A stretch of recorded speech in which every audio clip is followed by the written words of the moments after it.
In this video, I want to talk about the Syrian president. I'll keep it short. I don't even know that much yet. I haven't even began studying the man. But from what I've heard from a lot of different people, a whole bunch of different people, Christians and other Muslim people, from what I've heard from all sorts of different people, is that the leader of Syria, whatever the fuck his name is a terrorist. He's a mass murdering, rapist, jihadist terrorist, and the only reason why the CIA took him off the watch list was, for some it had to do with, like, plans to get him to come out in the open to assassinate him or something like that. I don't know. Which, yeah, that's a smart idea. But as far as I'm aware, like the CIA, the FBI, the Pentagon, Department of Defense, the White House, Cabinet, whatever, they all see him as a terrorist. So many countries and so many different groups, even like Israel, they like started striking the airfields when this ISIS member came in with his rebel group or whatever.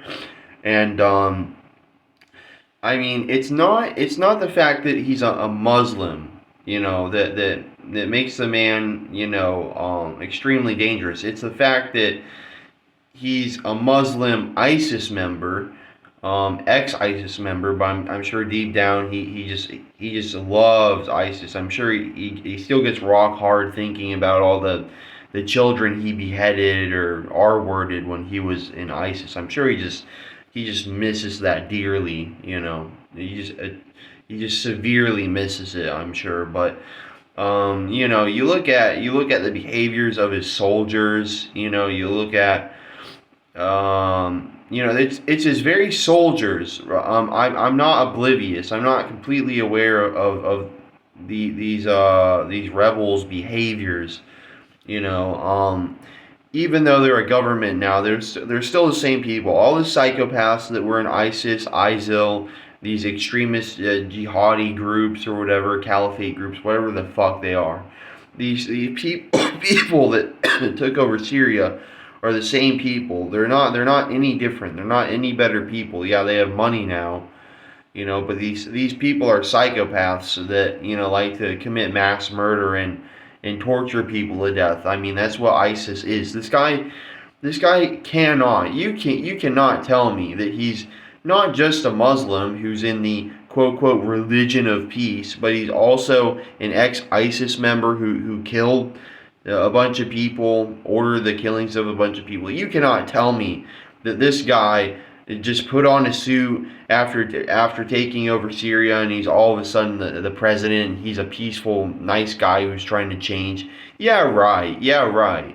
It's kind of like drug addicts. Once a drug addict, once an alcoholic, always an alcoholic. Once a PTSD ridden, flight risk, always one. It's like some things don't change, and anybody that joins ISIS, anybody that kills in the name of the Quran and ISIS, which the two are pretty much the same actually, if you really deeply read the Quran, because it says to kill the Christians, kill the Jews, capture them, fight them, keep them your enemies. Well, it says to kill them after the day of the Dajjal or whatever. That it's complicated, but my point here is that this president is no different because he's got some money. He's got a nice little home and a suit. The guy comes out. Shara, I guess that's his name, Shara al Muhammad Baghdadi bin Laden, whatever the fuck his name is. The guy comes out, and he calls for peace. Meanwhile, his soldiers, are committing atrocities, which I've seen. These soldiers do some pretty nasty things that the Quran tells them to do, and some things the Quran doesn't even tell them to do. So these people who are supposed to be the most extreme most, like, what's the word, orthodox, super orthodox, I think that's the right word, super orthodox, super far right, really extremely Quran loving, following people. They're doing things that they're not supposed to do in the Quran. Killing their own Muslim people just because they want Assad's regime back. Killing their own Muslim people and stuff and torturing them is not that's not it's not like brotherly love that false prophet Muhammad taught. So these people, they contradict their very own Quran quite strongly. The Quran is very strict on killing, and these people are they're severely bastardizing their own book, in my opinion. They're just proving even further that Islam is not a religion of peace, which I've said for years and I've known for years as a fact. It is a fact. It's a fact. I don't care what anyone says. I don't care if you're Muslim, you get offended. Oh, boo-hoo. We Christians get shit on. We get disrespected. We Christians get told our religion is not a religion of peace and all this. It's all the same for us too. So don't go fucking cry. Don't get mad at me. We get the same treatment. So don't be a little pussy about it. Just take it, accept it. Your religion is not peaceful. Christianity at times has not been peaceful, but it teaches to not murder and things. It's complicated. It's the same as the Quran. It's complicated, but the point here is the Quran takes things really far, and so Muslims take things really far, and that's why Islam is not a religion of peace. That's why some, not most, but some Muslims are not peaceful, as I've said in previous videos, and but pretty much Syria is gonna fall again. New rebel groups or Russia. I bet you Russia is gonna attack. They're gonna invade and they're gonna take Syria. Russia should have done that a long time ago. I don't know why Russia doesn't do that. They keep fighting for Ukraine. Syria has lots of oil underground. Why doesn't Russia take Syria? I don't get that. I'm gonna make a video on that because that's a really good point I think I brought up. They should do that. They should have done that a long time ago.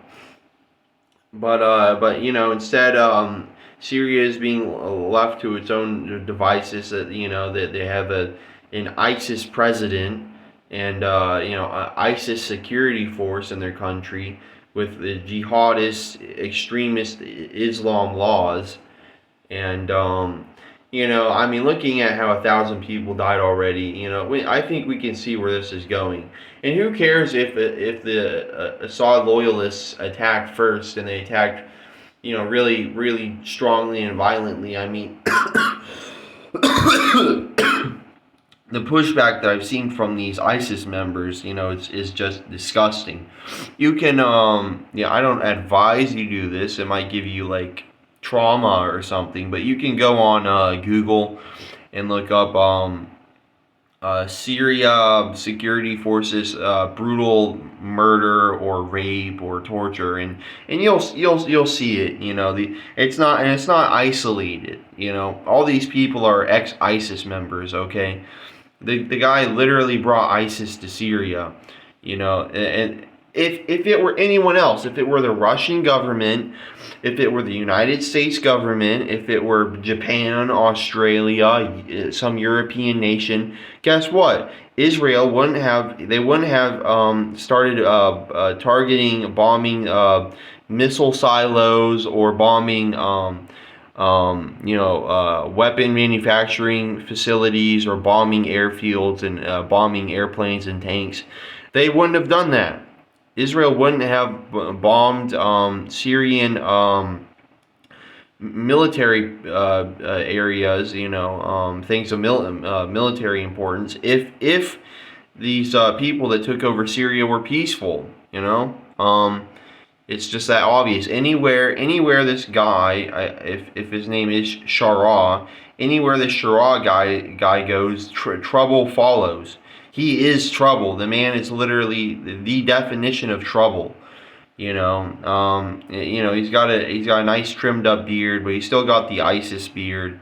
the long ISIS beard, and give an ISIS member a suit, and nothing will change. They might hide it better, they might choose to hide it more, but at the end of the day, once an ISIS member, always an ISIS member, and this man needs to be executed. I'll just put it bluntly. The Shara president needs to be executed, for the good of, I think, all of Syria. All the security forces executed him, executed any loyalists of Shara, the ISIS member, executed all of them. They did the same. They did the same to innocent,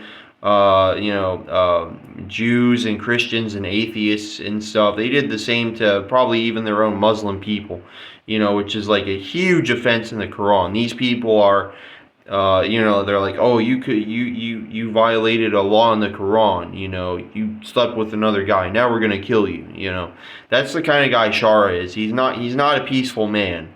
Under the mask lies a absolute evil fucking, monstrous rapist, murdering, thieving, lying animal. And so hopefully the CIA will send in a MK Ultra agent to blow a hole through his head, or hopefully Israel will launch a bombing strike on the compound he's in.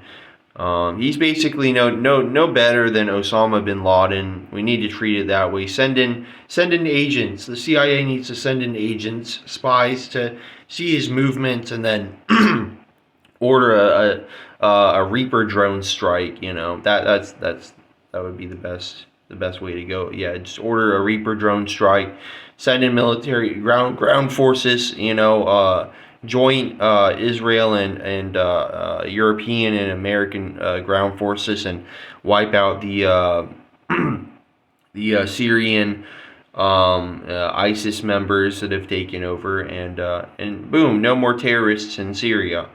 And then take it over, establish it as a American colony, an American like subdivision or something, maybe like a joint American, joint Israeli, European stronghold. Just take Syria as a big stronghold, and then start taking the oil after all the nasty, evil ISIS members are dead.